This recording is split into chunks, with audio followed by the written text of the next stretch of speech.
Beshno azne chon hekayat mikonad, az jodaya shekayat mikonad, kaz neestan chon mara bobride and, az nafiram mard ozan nalide and. Listen to the song of the reed in its weeping, for it tells the story of our separation. For since the day the reed was torn from its riverbank, in its sorrow is heard the cry of every man, of every woman. Once there was a sheikh, a sage, who gave everything away. He could not bear to have 2 coins rubbed together in the palm of his hand, for there they felt like red-hot coals with the thought that someone needed these 2 coins more than he.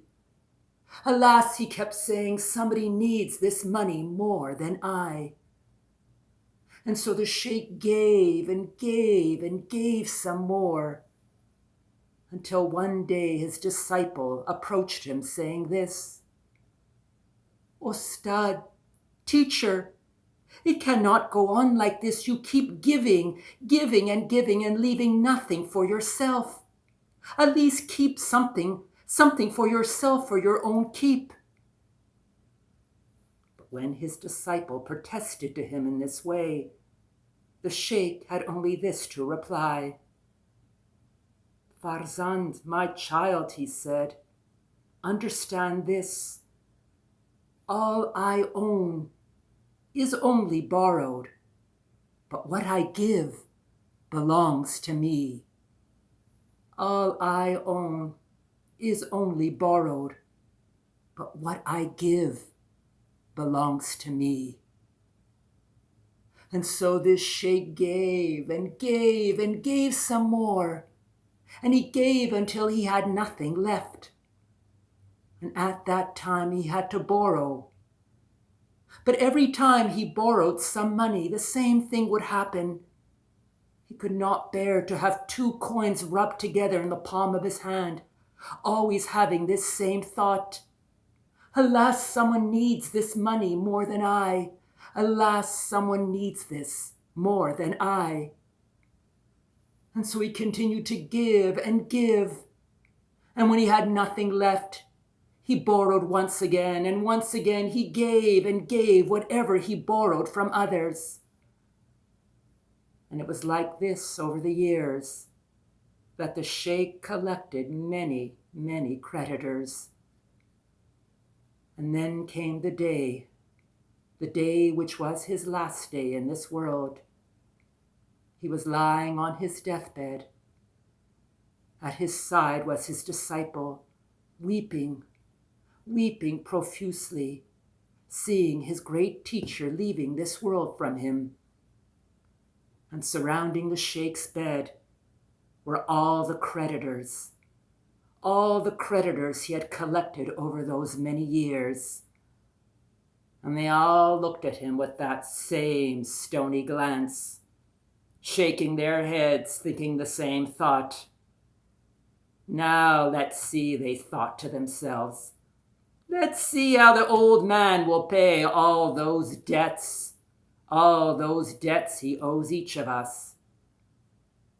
And the sheikh on his deathbed, seeing all those stony glances look at him, had lost all hope. But then he heard, from the window outside, there was a boy crying out, "Halva darim, halva yiye, halva darim, halva yiye." And when the sheikh heard the cry of that boy, in his last moment, all the courage of his life returned to him. And he turned to his disciple, saying to him, "Farzan, my child, don't you hear? The Halva seller is coming down our street. Go out and seek him, and make him come back with many pieces of halva, for after all, I have no refreshments to give my guests who are gathered before me today." And so his disciple left.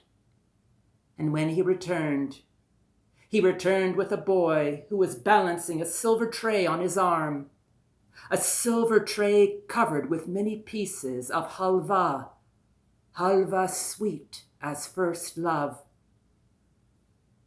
And the sheikh smiled at the little halva seller before him and directed him to pass that silver tray to all the creditors who were gathered around his bed.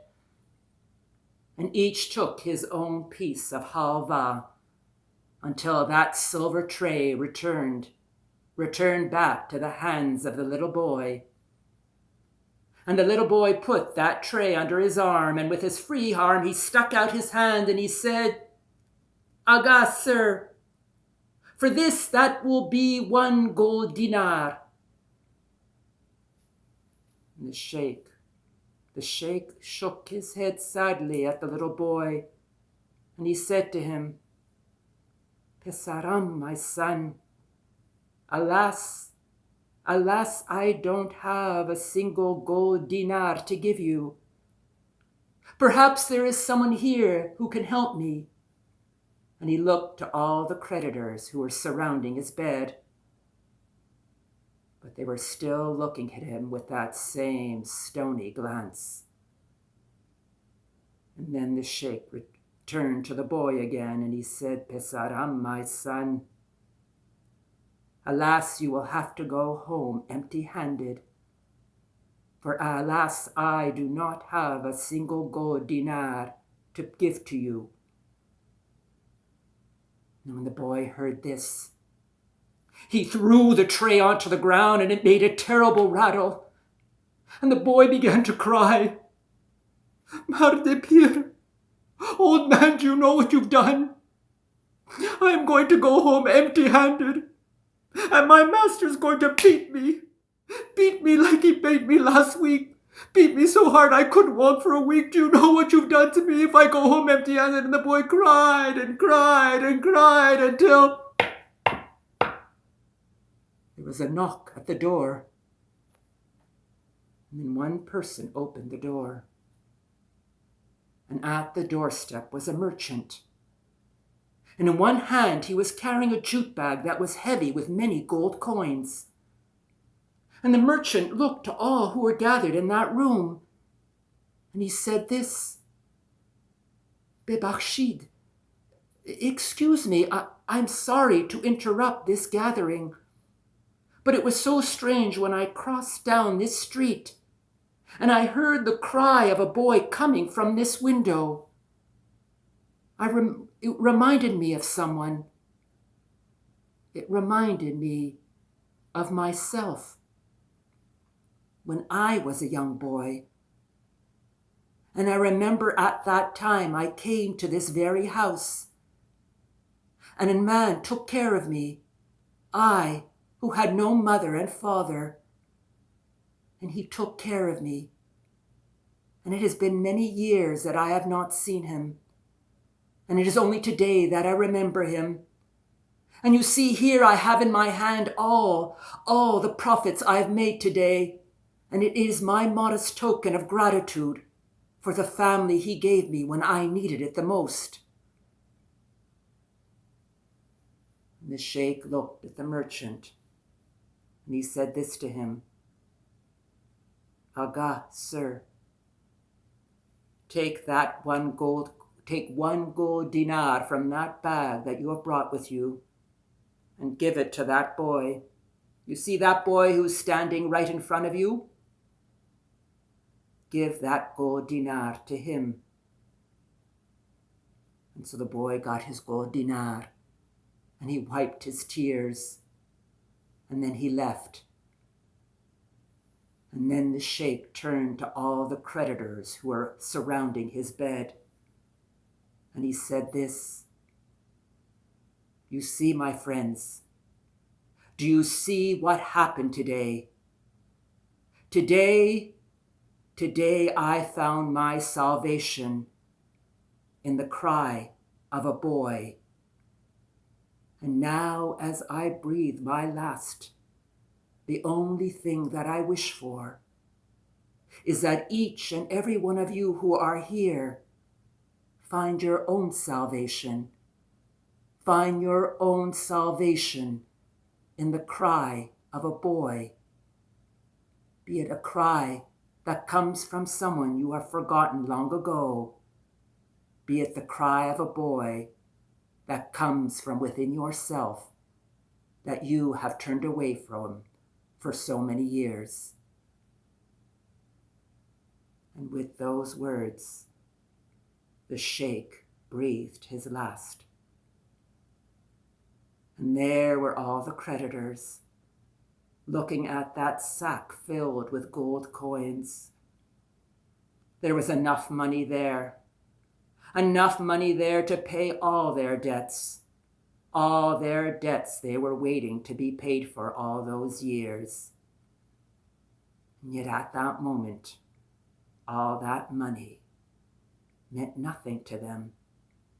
All that money was merely emptiness. And then the creditors began to weep. They looked at the gold coins before them, and they looked at each other. And at that moment, all of them had the same idea. And so with that money, they built a tomb for that sheikh. And the money that was left, they planted a beautiful garden around it. A garden whose gate was always open for children to play in. And the gate remains open to this day. And every day in that garden, at the steps of the tomb of that sheikh, are to be seen children who are sitting and eating halva. Halva that is sweet, sweet as first love. Beshno azne chon hekayat mikonad, az jodaiya shekayat mikonad. Listen to the song of the reed in its weeping, for it tells the story of our separation.